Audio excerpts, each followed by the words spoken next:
Halo, masih bersama kami di Niko Soul School di YouTube dan juga dengan Bung Niko tentunya, dan saya Ronald dari kutaspirit.com. Kita ada pertanyaan dari email dari Bung Yos. Dia bertanya, saya sedang proses mau beli rumah. Namun karena penjual mendadak meninggal dunia, maka proses jual beli terpaksa ditunda. Padahal saya sudah store BPHTB dan PPH-nya. Apakah sebaiknya BPTHB dan PPH yang sudah disetor saya tarik lagi? Karena sebenarnya proses jual beli akan tetap saya lakukan, namun dengan ahli waris penjual. Jadi sebaiknya ditarik. Jika sebaiknya ditarik, A.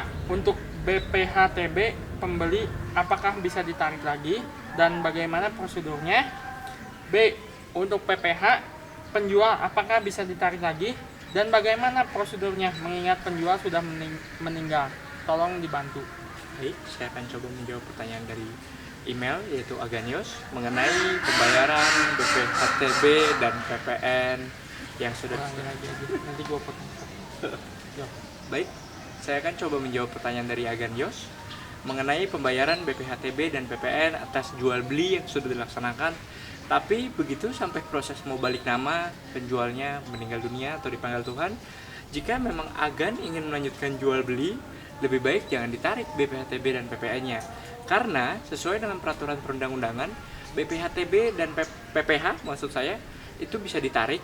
Cuma prosedur yang dilaluinya akan sangat sulit karena menyangkut dua instansi yang berbeda. Dengan adanya otonomi daerah, BPHTB atau bea perolehan hak atas tanah dan bangunan itu dibayarkan kepada Pemda setempat atau kecamatan setempat melalui biro pajaknya, pajak daerah. Kemudian PPH yang bersifat final ini dibayarkan kepada kantor pajak di mana NPWP penjual terdaftar. Nah, mekanismenya adalah jika memang agan memang tetap ingin tarik, pertama PPH. Untuk menarik PPH yang kita kenal dengan restitusi adalah tidak bisa ditarik dengan uang tunai, cuma bisa dikonversi atau bisa dikompensasi dengan tagihan-tagihan PPH si penjual.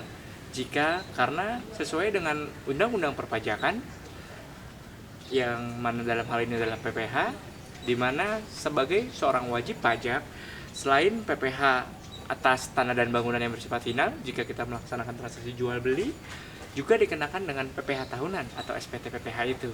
Nah, ketika kita ingin membayar pajak tahunan kita, PPH tahunan yang si meninggal yang diteruskan oleh si ahli warisnya itu bisa dikompensasikan. Cuma karena ini sudah meninggal, otomatis kewajiban membayar PPH-nya sudah tidak bisa dilaksanakan karena yang bersangkutan sudah meninggal. Jadi saran saya kalau misalnya memang mau diteruskan kepada ahli warisnya, tetap saja biarkan BPHTB dan PPH-nya yang sudah dibayar. Dengan nanti juga di akta jual belinya dicantumkan kalau mereka adalah segenap ahli waris dari yang meninggal selaku penjual. Itu pasti akan dicantumkan seperti itu. Dalam proses pembayaran pajaknya tidak ada masalah. Kemudian jika memang ingin ditarik, tetap proses BPHTB penarikannya adalah membuat permohonan yang diajukan kepada UPT atau unit pelaksanaan teknis dari SPKD, Sentra Pelayanan Daerah, untuk perihal perpajakan. Dibuat surat permohonan dari si wajib pajak ini mengenai penarikan dikarenakan batalnya jual beli karena meninggalnya seseorang. Cuma jika kita bersangkutan atau berurusan dengan pajak, apalagi ini kelebihan dan ingin ditarik, pasti pihak pajak daerah akan memeriksa segala sesuatu yang berhubungan dengan pajak daerah yang kewenangannya yang menyangkut ke diri wajib pajak. Misalnya PBB, ada berapa rumah agan si pembeli ini, akan dicek semua dari 10 tahun terakhir apakah sudah lunas, akan dicek. Kalau misalnya belum lunas, akan dikonversi, akan dipotong untuk dibayar melalui tunggakan-tunggakan tersebut. Kemudian pajak kendaraan, ada berapa kendaraan agan, semua bisa teracak. Jika memang belum bayar pajak kendaraannya, akan langsung dipotong untuk hal tersebut. Jadi akan ada pemotongan-pemotongan.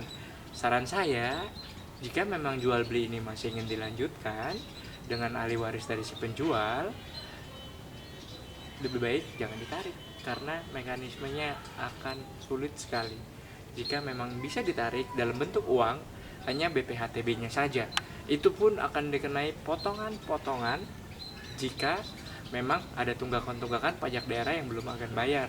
Kalau misalnya sudah akan bayar sih tidak apa-apa. Cuma kita selaku individu pasti privasi kita akan merasa sangat dicampuri sekali sama negara dalam hal ini, karena persyaratan-persyaratannya adalah fotokopi buku tabungan agan, covernya depannya, kemudian fotokopi STNK agan, semua STNK agan, kemudian PBB tidak usah karena mereka ada datanya. STNK pun diminta untuk men-track nama dan alamat sesuai dengan yang terdaftar, untuk di-track apakah ada pajak-pajak atau kendaraan-kendaraan lain yang tercatat atas nama agan sesuai STNK tersebut.